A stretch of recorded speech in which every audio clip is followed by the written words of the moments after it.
Morillo. Tayo ka po. Ayan. Salamat na lang kapatid. Makakaupo ka na. No? Welcome ka sa gawain ng COG Bacoor. Church of God World Mission Bacoor. Okay, purihin ng Diyos. Ha? Mga kapatid, pinili tayo ng Diyos, no? Para makipagtipan sa Kanya, no? Sa Kanyang banal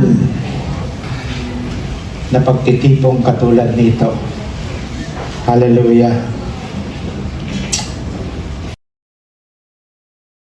Purihin ng Diyos po, no? Aming Diyos, ang kahilingan po naming Ama, magministeryo ka po sa aming kalagitnaan. Malaya na makakilos sa aming mga buhay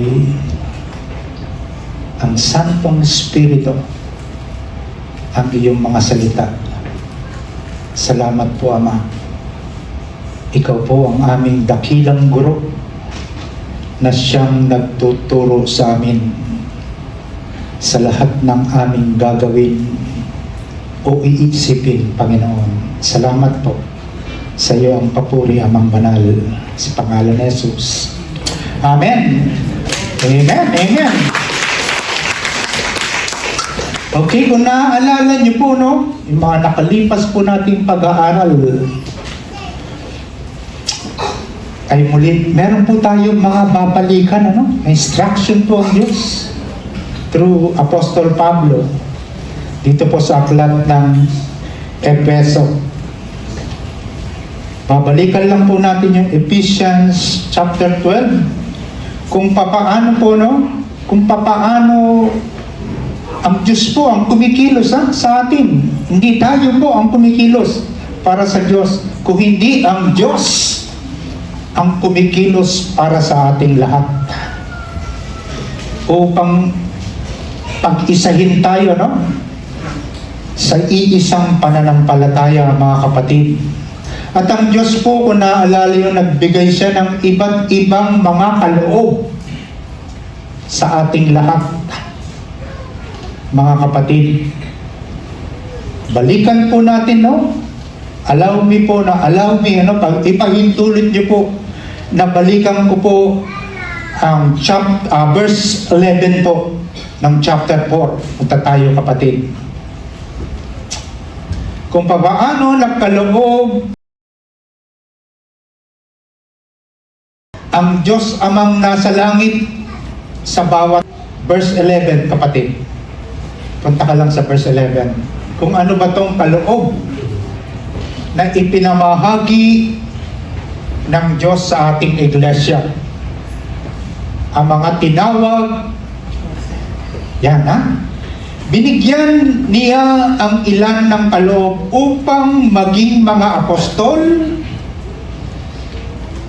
ang iba na may mga propeta, ang iba'y mga ebanghelista, at ang iba'y mga pastor at guro. Meron po ba niyan sa iglesia natin? Laksan po natin ang sagot, no? Amen. Okay. Ako po'y nagkakaedad na. Sa ayaw natin sa maniwala o sa hindi, nasa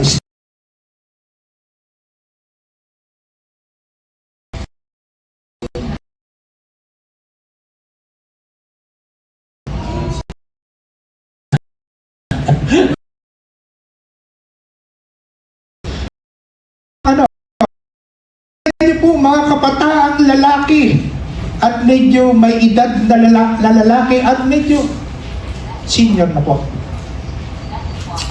Sabi diyan po, at binigyan niya ang ilan ng kaloob upang maging mga ang iba'y mga pastor at guro, tagapagdala ng mensahe ng Diyos.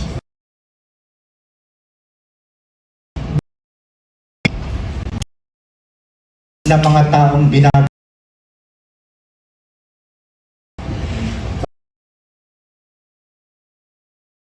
Mga kapatid, sa inyo makatulong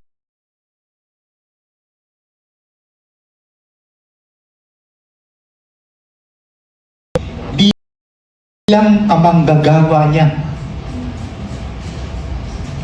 Amen?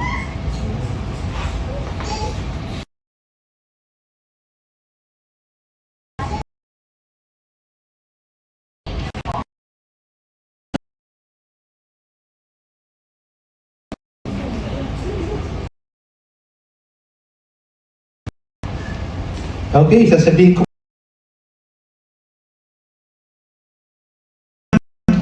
ang isang iglesia kayo ay may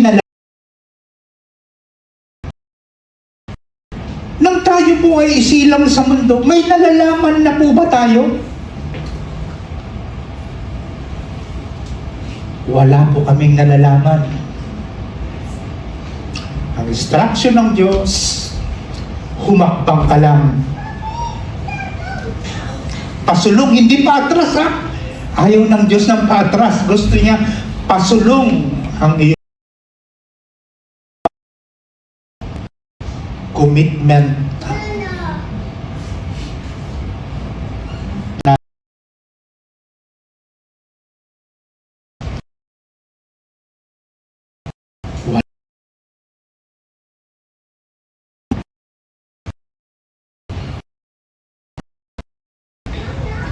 Sino po ba ang malaman natin ang Diyos?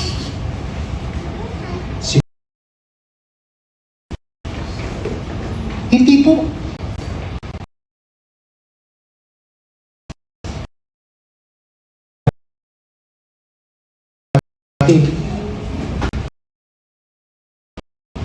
Na siya nating gabay. Amen po ba? Wala tayo. Kami po ay humakbang lang. Nag-commit. Nakita po ba ng Diyos ang ating nakita ng Diyos? Hallelujah. Kitang-kita ng Diyos. Kaya po mga kapatid, ko po, no, na nasa likod po ng aking Biblia, tawag ng Diyos, hindi ka makakasagot eh. Hindi ka makakasagot agad-agad. Pero sabi po sa 1 Peter chapter 5, beginning verse 1 to 4,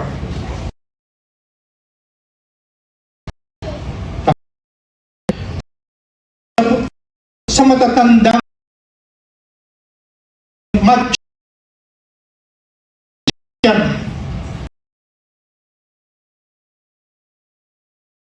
binabanggit ito yung matured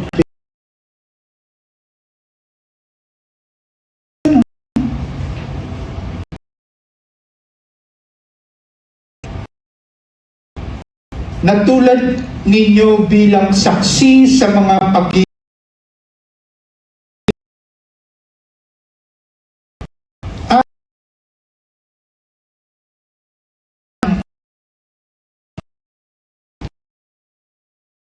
ang unang ang kawan ng Diyos na pinagkatiwala sa inyo, gawin ito ng maluwag sa inyong kalooban at hindi napipilitan lamang. Iyan ang nais ng Diyos. Gampanan ninyo ang inyong tungkulin, hindi dahil sa kabayaran, kundi dahil gusto ninyong makapaglingkod. Hindi bilang Panginoon ang inyong nasasakupan, kundi maging halimbawa kayo sa kawan at pagparito ng Panginoong pastor ay tatanggap kayo ng maluwalhating korona di kukupas magpakailanman, mga kapatid. Napakabigat po. Sa totoo lang po, mabigat ang ang panunungkulan natin sa Diyos bilang mga pastor ng iglesia. Ang pastor ay kaloob ng Diyos sa iglesia. Sabi po sa Efeso Kabanata 4, talatang 11. Sa Bagong Tipan, ang salitang pastor ay salin sa lengguaheng poimet, salitang Grego, na ang ibig sabihin ay pastol o tagapangalaga ng kawan ng Diyos. Tayo po, no? Bilang isang katawan, isang lupon na mga mananampalataya, isang namumuno at tagapangasiwa ng iglesia o samahang lupon ng mga Kristiyano. Maraming talata sa Biblia ang binabanggit tungkol sa pagpapastol o pastor ng isang kawan. Ngayon mga kapatid, pakinggan niyo po ang ibig sabihin. Hindi ko po alam kung sino po yung tinatawag ng Diyos para gawin, tugdin ang ginagawa ng ating senior pastor, ng associate pastor, assistant pastor, o mga manggagawa ng Diyos. Hallelujah. Tinawag ka ba upang maging pastor? Taas po ang kamay. Ulitin ko po Tinatawag ka ba ng Diyos na maging pastor? Nakita niyo po, walang malakas na loob na katulad na Esaias, na sinasabi ni Esaias, ako po Panginoon ang iyo pong ipadala. Narinig niyo po yan? Kataga sa sinulat ni Esaias po.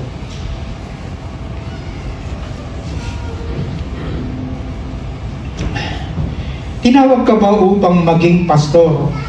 Paano nga ba matitiyak ng isang mananampalataya na siya ay tinatawag ng Diyos upang maging isang pastor? Maaaring makatulong po ito, Pakinggan niyo lang po, Subalit, kung tiyak natin na tinawag tayo ng Diyos na maglingkod sa Kanya bilang pastor, magkakaroon tayo ng lakas at kakayanang tuparin ang ating tungkulin sa araw-araw. Tingnan niyo po, Wala naman talaga tayong alam. Ngunit humakbang lang tayo. Nag-commit. Bakit po sa panahon na ito? 2.5 dekada, 25 years, magkatuwang kami ng ating senior pastor sa gawain. May alam po ba kami? Nung kami humakbang? Wala po, mga kapatid, sa totoo lang. Alam ng Panginoon yan. Kaya bilang pastor, magkakaroon tayo ng lakas at kakayanang tuparin ang ating tungkulin sa araw-araw. Ayon nga kay Apostol Pedro, kaya nga, mga kapatid, lalo kayong maging masigasig upang matiyak ninyo na kayo ay tinawag at pinili ng Diyos. Kung gagawin ninyo ito, hindi kayo matitisod. Ibig sabihin, ang salita ng Panginoon ang siyang magsisilbing gabay upang hindi tayo matisod, hindi magkasala,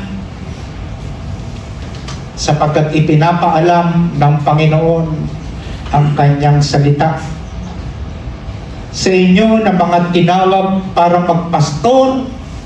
Hallelujah! Ang salita ng Diyos po ang gagabay sa atin. Hallelujah, Lord. Kung gagawin ninyo ito, hindi kayo matitisod. 2 Peter chapter 1 verse 10, ang ating katiyakan na tayo'y tinawag ng Diyos ang magbibigay sa atin ng katatagan sa gitna ng mga paghamon at pagsubok na haharapin natin sa ating pangangalaga. Sa kawang ipagkakatiwala sa atin. Kaya nga napakahalagang alam at tiyak natin na tayo nga ay tinawag sa ministeryo bilang pastor o pastor ng kawang ng Diyos. Paano natin malalaman at matitiyak na tayo nga ay tinawag na magpastor? Titiyakin natin na po. At sinasabi ko po, malaking tulong po ito sa atin na hindi natin namamalayan kung paano tayo tinutulungan ng salita ng Panginoon. Okay, ang tanong, paano natin malalaman at matitiyak na tayo nga ay tinawag na magpastor? Tulad ng iba pang mga sitwasyon sa buhay ng mananampalataya, kailangan magkatugma ang kanyang mga nararamdaman at ang mga palatandaang nasa kanyang paligid para makatiyak na siya nga ay tinawag sa pagpapastor. Ay makakatawag o makakaalam sa panloob na katibayan. Kapatid, pakinggan po natin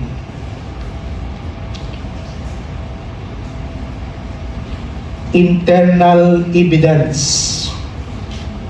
Wala po nakakaalam niyan, mga kapatid, kasi panloob yung nararanasan mo ngayon, no? Pinag-iisipan mo, no? Ang kanyang mga nararamdaman ay matatawag na panloob na katibayan.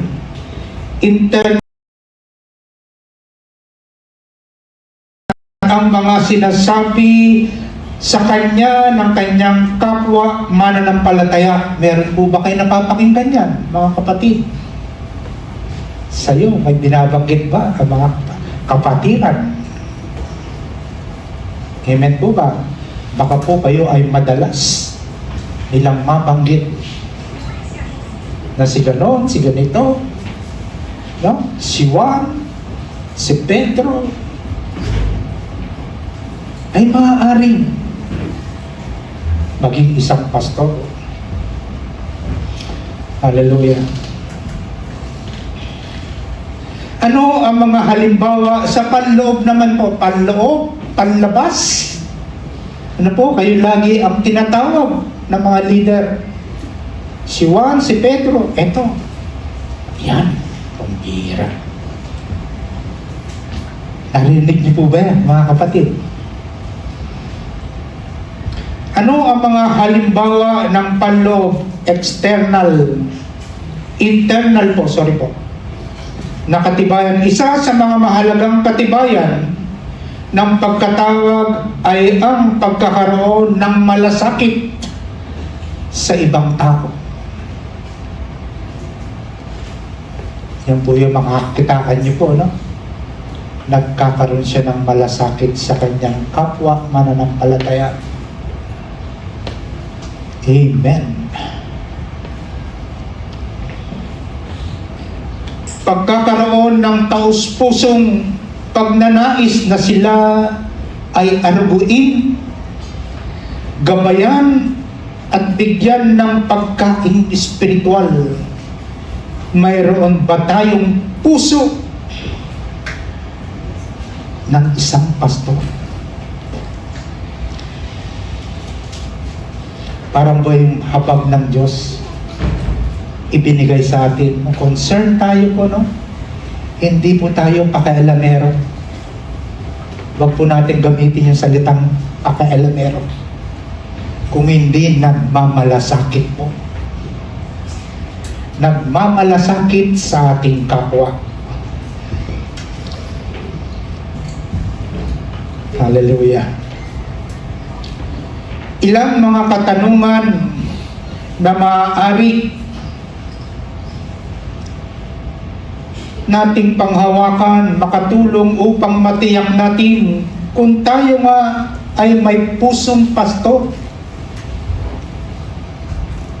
Kapag tayo ay nasa isang lugar o kaya ay kasama ng ilang tao, nakadarama ba tayo ng habag sa kanila sapagkat sila'y parang mga tupang walang pastor? Nadarama niyo po ba yun? Kapag kayo ay nakikihalubilo, no, sa mga pagtitipon, no, mix ang tao. Nadarama niyo po ba yun? Kanilang nararanasan habang sa isang kaluluwa ng tao.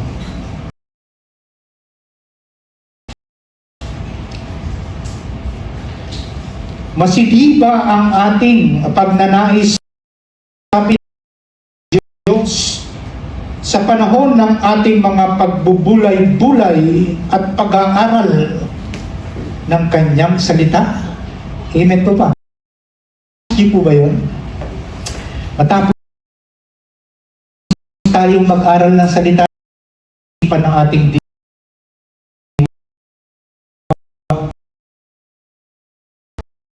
sa maraming Kristiyano. Amen? Hallelujah. Bunga ng ating mga panalangin at pag-aaral ng salita ng Diyos. Nagkakaroon ba tayo ng mga Panginoon? At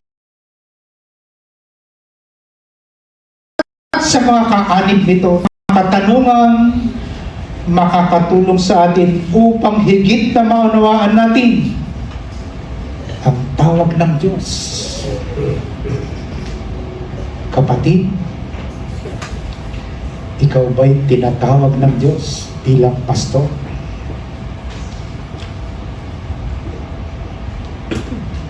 Ano naman ang panlabas o halimbawa ng panlabas na katibayan? Pinapatunayan ba ng ibang tao na mayroon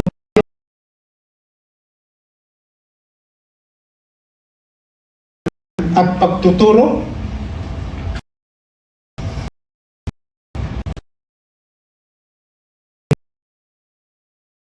Upang maging mga apostol, ang iba na may mga propeta, ang iba'y mga ebanghelista at ang iba'y mga pastor at guro. Tunay na naisulat po ang dalawang huling kataga sa aklat ng Diyos bilang pagpapatunay po. Hallelujah. Pastor at guro. Alam niyo po ba ang papel ng pastor? Maging tagapanguna at ituro ang salita ng Panginoon. Bilang guro, kasama po yan, no? Sa wikang Grego at parehong ginagamit sa isang pantukoy lamang. Ipinapahiwatig nito na sa orihinal na kahulugan ay maaaring tumutukoy sa dalawang salitang ito sa iisang bagay lamang.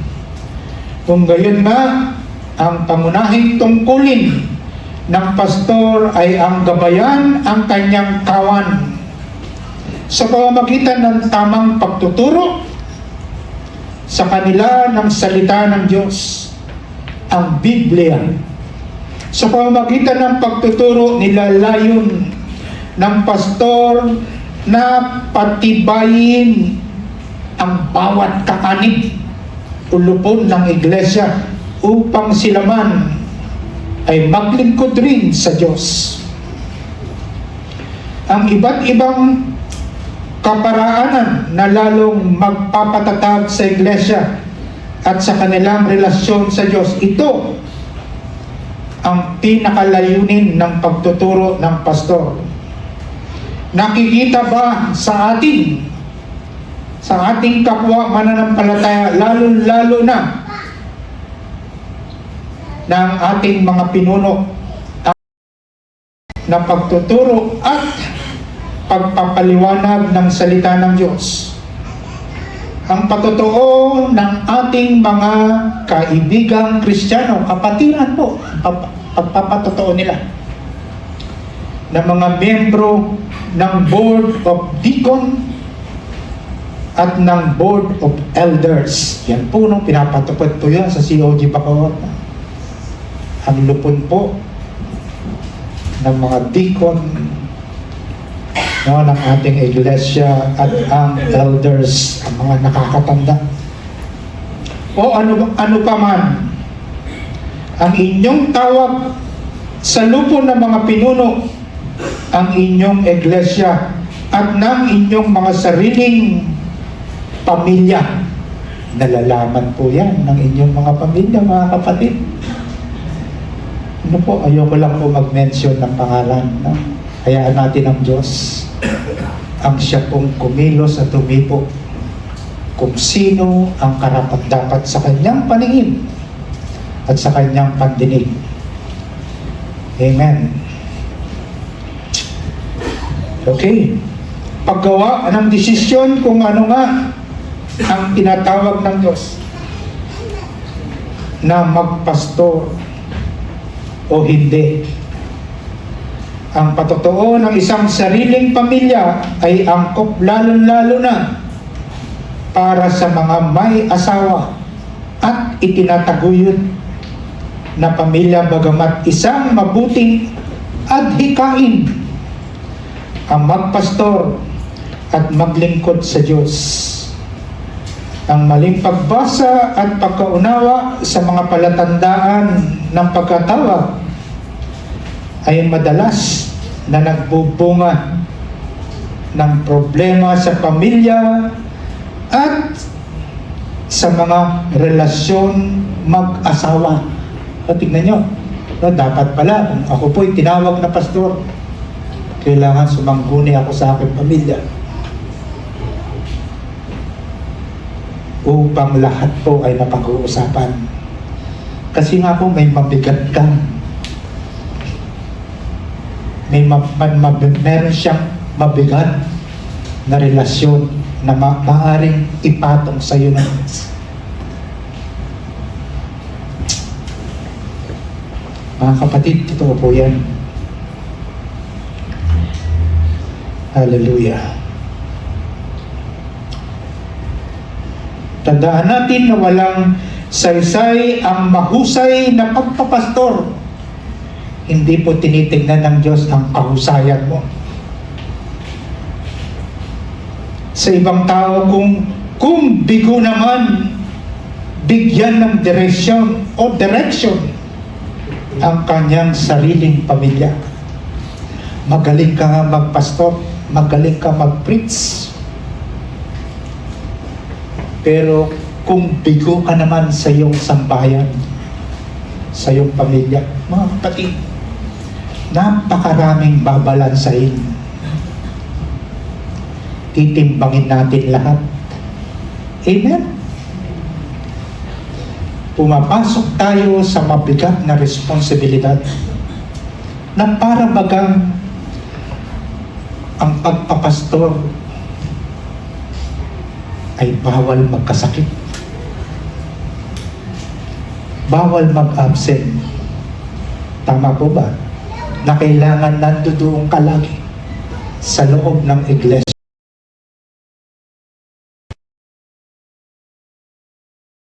Hihipuin ng Diyos sa mga oras na ito.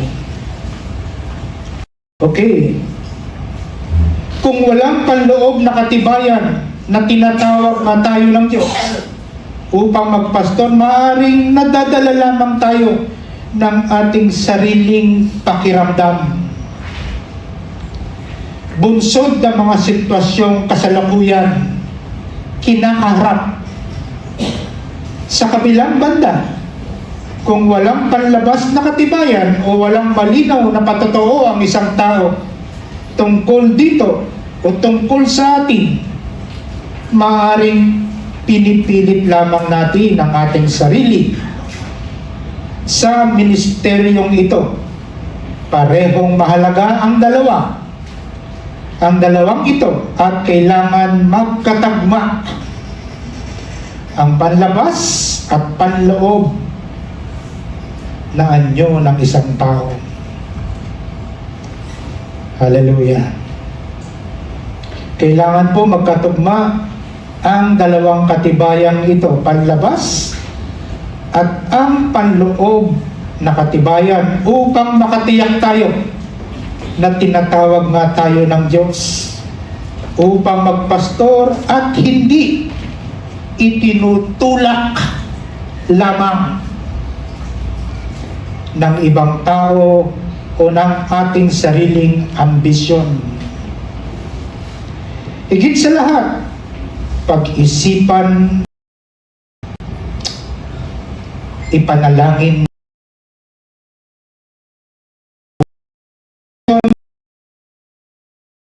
magpapastor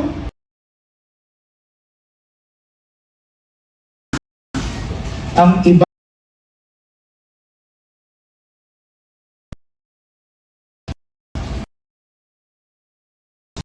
special na desisyon o desisyon.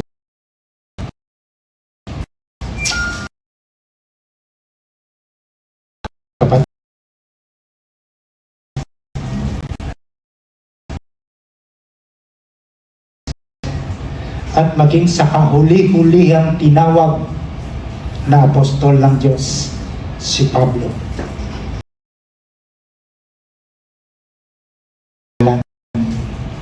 Moises, Abram,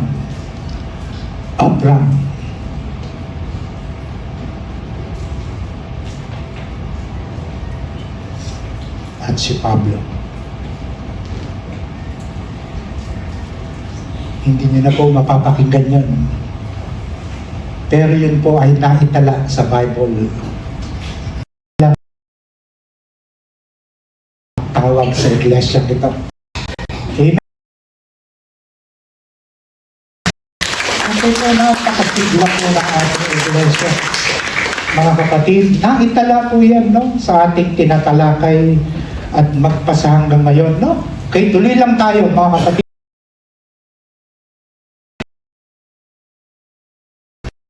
Okay.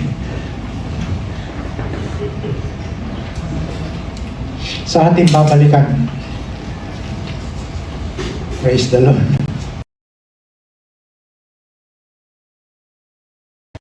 Hindi po tunay na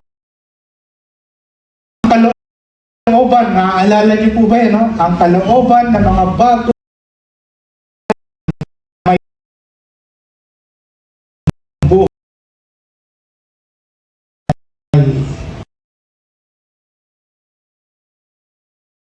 ang ating buhay. Mga kapatid,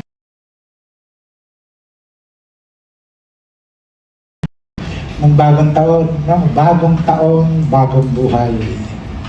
Okay? Sinabi po dyan sa mga talatang yan. Ipakikita po ni Apostol Pablo sa inyo, siya ang magmiministeryo ng mga bagong nilalang na may bagong buhay na nangangailangan ng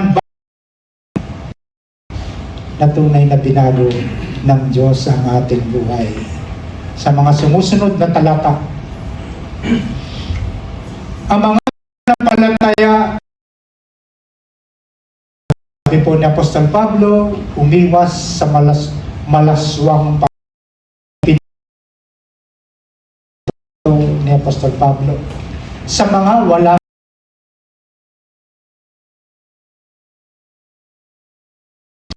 walang kabuluhang pag-iisip.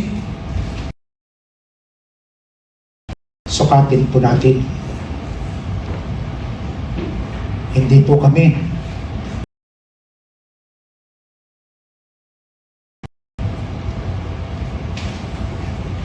tiyakin natin ang ating kaisipan, kabuluhang pag-iisip. Makikita niyo po rito, no? Focus lang po tayo. At listen, obey, and follow. Talatang 17. Nabalaan po kayo. Christian po ito, ha? Mga mananampalataya sa Efeso. Huwag na kayong mamuhay tulad ng mga hindi sumasampalataya. Walang kabuluhan ng kanilang iniisip.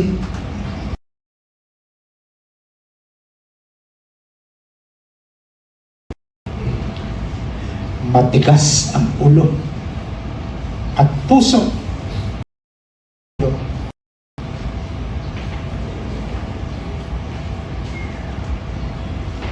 Walang kwenta ang kanilang iniisip. Matigas ang ulo at puso. Talatang 18. Sinasabi po ng salita ng Diyos.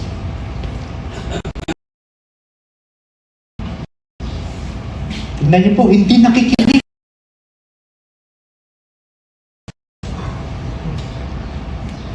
At katigasan ng ulo, kaloob ng Diyos. Nagkakaloob ang Diyos.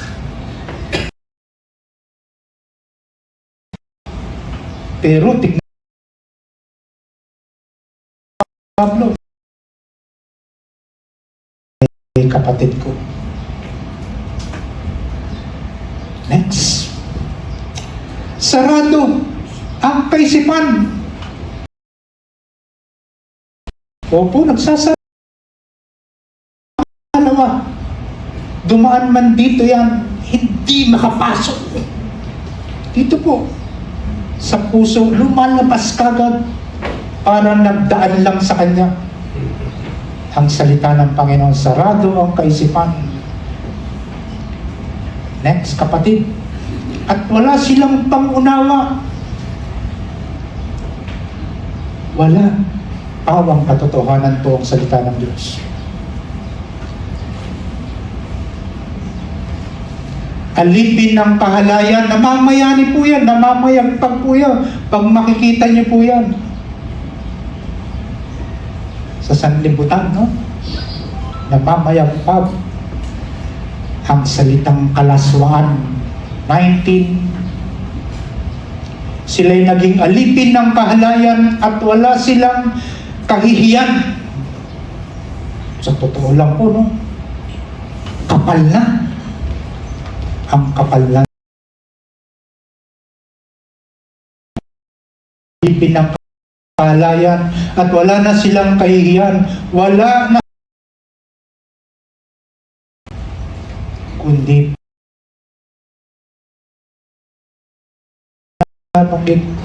kung ano ang nasa kaisipan ng tao, siyang ikinikilos ng ating buong pagkatao.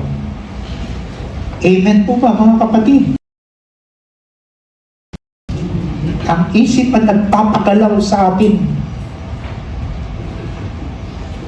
Hallelujah, Lord. Rin ang pagkasalita. Na dapat ang mga mananampalataya ay namumuhay sa spiritual na kaloob ng Diyos. Sabi niya sa mga sumusunod na talata, 20. Magbago na kayo. Mananampalataya po ito, no? Pag titignan nyo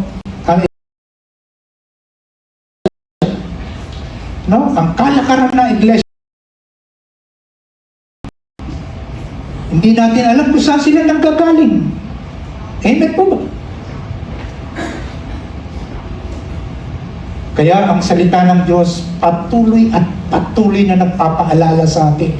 Kasama po kaming mga leader. Lahat tayo, magbago na kayo ng kaisipan at ugali. Sabi sa talatang 20. Hindi ganyan ang natutunan ninyo tungkol kay Kristo. Next. Napakinggan na ninyo ang aral ni Jesus at natutunan na ninyo ang katotohanan nasa Kanya. Katulad ng huwag kang magsisinungaling.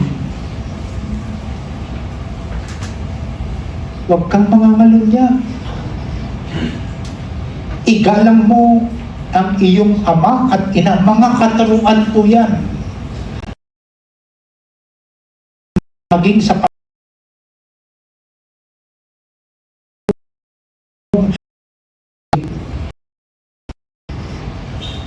ipinatupad niya po ang mga iba't ibang kautusan ng salita ng Ama.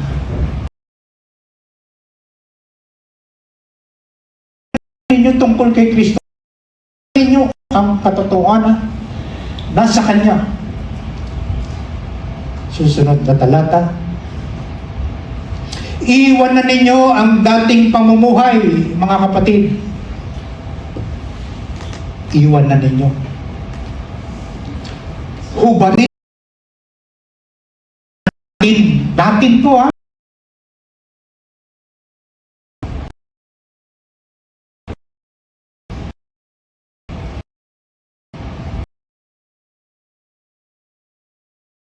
Action po yan.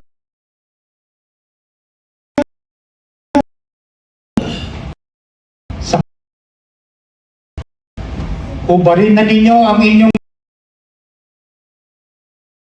pagkatao. Tingnan niyo po, yung lumang pagkatao at bagong pagkatao natin, maaaring mahawahan ng luma na nahahawahan po.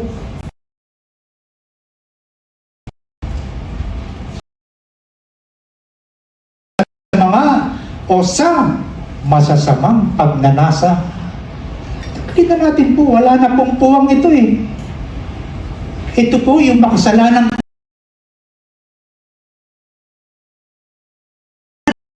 puwang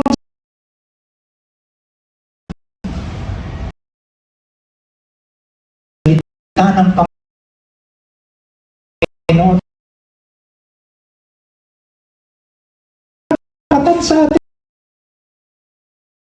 Kapatan sa atin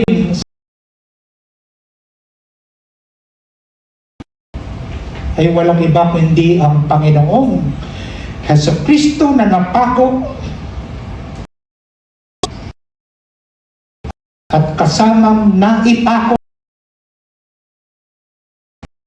ang upang hindi na tayong muling magkasala. Amen? Opo, mga kapatid. Isang beses lang po ito, ha, na isinakatuparan po ng kanyang anak. Ang mga bagay-bagay na panukala, plano ng Amang nasa langit. Kaya sabi po ni Apostol Pablo, iwan ninyo ang dating pamumuhay. Kung magulo ang inyong pamumuhay, iwan na ninyo. Ubarin na ninyo ang inyong dating pagkatao na nasisira dahil sa masasamang pagnanasa. Pero magbago na kayo ng diwa at pag-iisip. Amen po ba? Sarap palakpakan po ng ating Diyos. Thank you, Lord, ha? Thank you po, hindi kakayanin ng bawat isa sa atin kung tayo po ay magsisikap na baguhin ang ating buhay. Ang makakapagpabago lang po ng ating buhay, mga kapatid, walang iba kung hindi ang salita ng Panginoon. Amen. Next. Ilagay natin ang ating sarili sa lumang pagkatao. Tingnan po natin, no? Sukatin po natin, no? Siguro po, ito yung panghuli po, no? Ilagay natin ang ating sarili sa luma nating pagkatao. Ibilang naman natin, huwag natin kalilimutan yung bagong pagkatao natin. Sabi po, sa talatang 24, pagsisinungaling. Kung dati po tayo nagsisinungaling, sinasabi po ng Bible, Okay, next. At ang dapat ninyong isuot ay ang inyong bagong pagkatao na nilikha kalarawan ng Diyos at nahahayag sa anong paraan sa matuwid at banal na pamumuhay. Amen po ba? Okay ha? Yun po ang pinaka nanais-nais, pinakamimiti-miti sang-ayon sa kalarawan ng Diyos nang tayo po ay lalangin ng Diyos. Matuwid at banal na pamumuhay ayon sa kanyang katotohanan. Ayon sa katotohanan. Next, iwasan na ninyo ang magalit. Totoo naman po yan.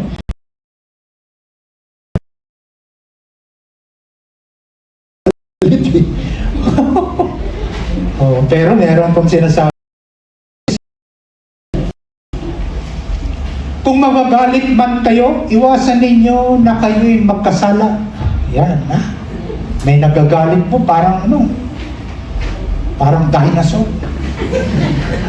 Buka dito lang apo eh. Umuusok ang ilong eh. Walang awat talaga po. Ha? Huwag ninyong hayaang lumubog ang araw na galit pa rin kayo. Sabi ng Apostol Pablo po. Ating apostol, tinawag ng Diyos. Pero patuloy niya tayong pinag-iingat sa pamamagitan ng salita ng Panginoon. Okay? Meron pong ganun ha? Parang atoma.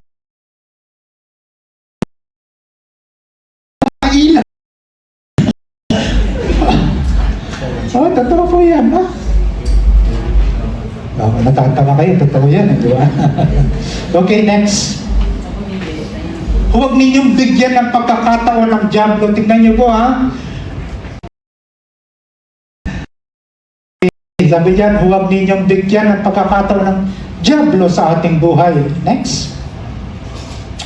Huwag nang magnakaw kung ito po yung own na ating pamumuhay. Yung luma nating pamumuhay. Tingnan niyo po. Kung tayo makati ang kamay, nandurukot, di ba? Namungupit, nagnanakaw. Okay, next. Huwag nang magnakaw. Huwag nang magnakaw. Ang magnanakaw ay huwag nang magnakaw. Okay, hindi ko po sinabi yan. Sinabi po na salita ng Diyos. Ngunit katotohanan po yan, no? Gusto niya talagang baguhin, no? Kung sino man tayo nararito, gusto ng Diyos na baguhin ang isip, ang puso ng isang tao.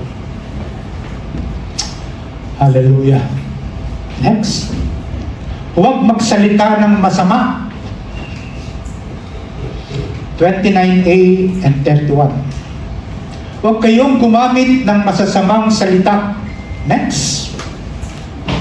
Alisin na ninyo ang lahat ng sama ng loob. Tingnan niyo po ang salita ng Diyos. Sama ng loob. Ito po. Puot at galit. Mga nakakubli po yan. Tagong-tago po yan sa ating buhay. Ang sabi po ng salita ng Diyos, tanggalin nyo na yan. Okay, makikipaglaban po tayo ha, mga kapatid. Tayo nasa laman, namumuhay tayo sa laman, mahina.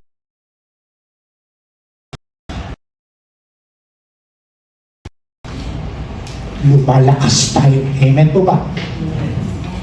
Para tayong nahihimas-masang. Mali pala yung may sama ako ng loob sa iyo, sa akin, sa ating lahat. Puot at galit. At kapag yan po ay umabot sa inyong ulo, mga kapatid, nangingibabaw yan. Pero lahat tayo meron yan. Amen po ba? Huwag natin mag-umapaw po yan sa ating pagkatao, no? Sama ng loob Puot at galit, huwag na kayong mangbubulyaw, manlalait, mananakit ng damdamin ng kapwa. Mga kapatid, next. Huwag ninyong saktan ang kalooban ng Espiritu Santo. Verse 30. At huwag ninyong saktan ang kilos ng Santong Espiritu, sapagkat siya ang tatak. Siya ang tatak, ang salita ng Diyos. Kaya po tanggalin natin yung dumi.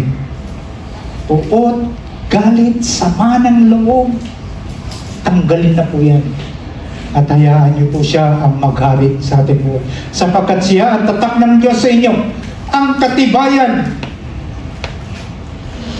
na kayo'y tutubusin pagdating ng panahon.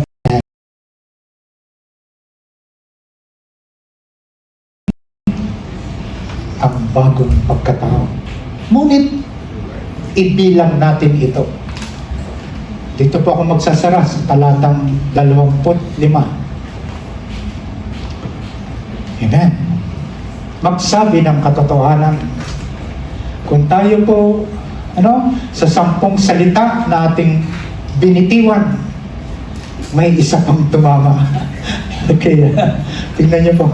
Magsabi ng katotohanan. Okay. Talatang 25, kapatid.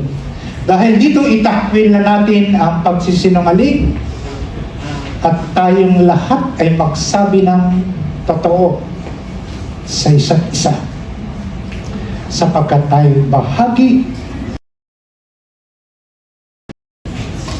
ng iisang kapatid, ang salita ng Panginoon. Tayo po tayong lahat.